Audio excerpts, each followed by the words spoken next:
ministère de l'Agriculture et de la Pêche lance un appel à candidature pour le développement de l'aquaculture au Maroc. Lors d'une conférence de presse, le ministre de tutelle a lancé un premier appel à manifestation d'intérêt pour l'attribution de 9 concessions sur la façade méditerranéenne. Au total, 60 hectares dédiés à la pisciculture et à la conchiliculture avant le lancement de nouveaux projets qui permettront de porter à plus de 10% la part de l'aquaculture dans la production halieutique nationale. Écoutez, Aziz Akhrij.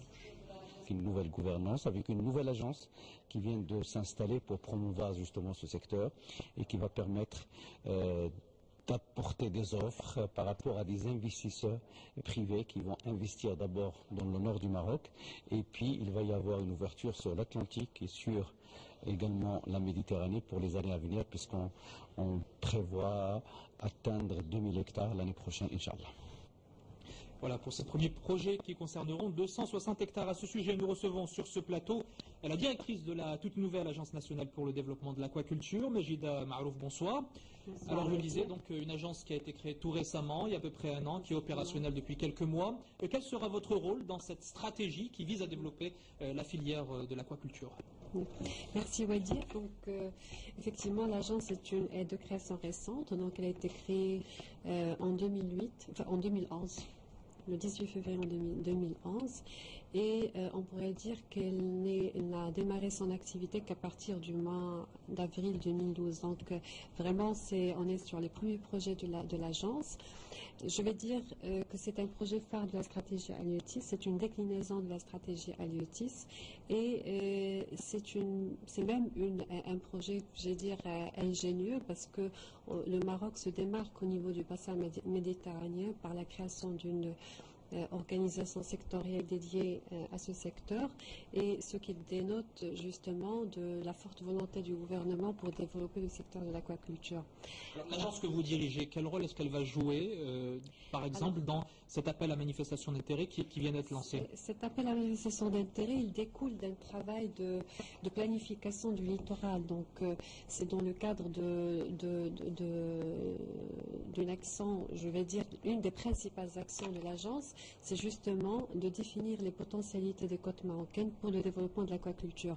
Donc les études qui ont été menées sur la Méditerranée identifient au niveau de la zone Fnidr Ouadlaou un espace qui pourrait faire l'objet du développement de l'aquaculture et dans le cadre d'un mode de gouvernance moderne et de transparence, nous avons opté par cette approche qui consiste à lancer un appel à manifestation d'intérêt sur les 260 hectares qui seront dédiés à l'élevage des coquillages et également à la pisciculture.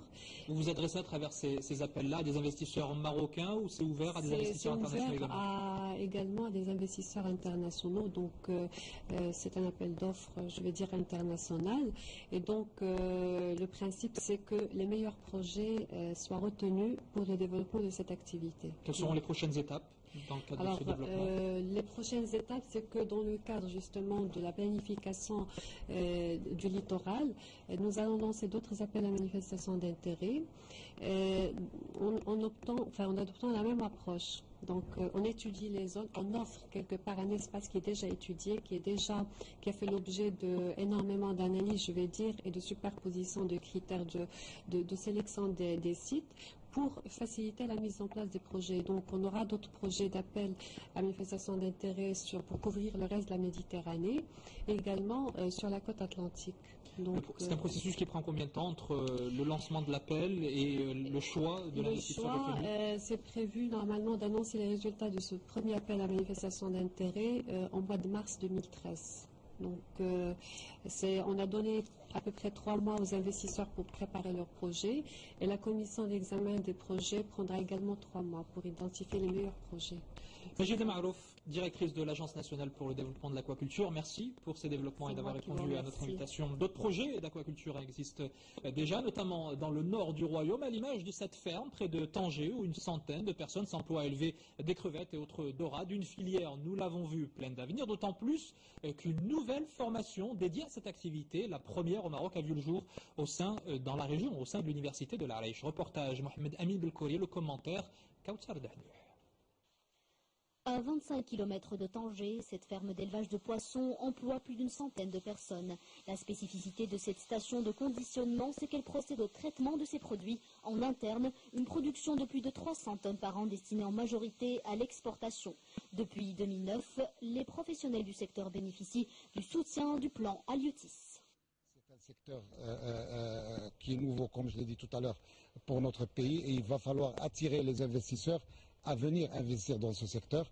Et c'est autant bénéfique parce qu'on ne s'arrête pas uniquement à l'élevage de poissons. Non, on va au-delà de l'élevage de poissons parce qu'on prévoit et on fait également de la valorisation de la ressource élevée. Dans la région de Tanger-Tétouan, la formation en aquaculture est assurée par la faculté de l'Arrache. L'établissement propose une licence professionnelle axée sur les techniques de production ainsi que sur le développement durable. J'ai choisi cette formation car je le vois qu'il répond aux besoins de marché de travail et besoins de développement de ce secteur. Le développement de l'aquaculture est donc nécessaire à la pérennité des ressources halieutiques. Le principal avantage de cette filière, c'est qu'elle reste moins exigeante que la pêche en termes de capitaux et d'infrastructures portuaires.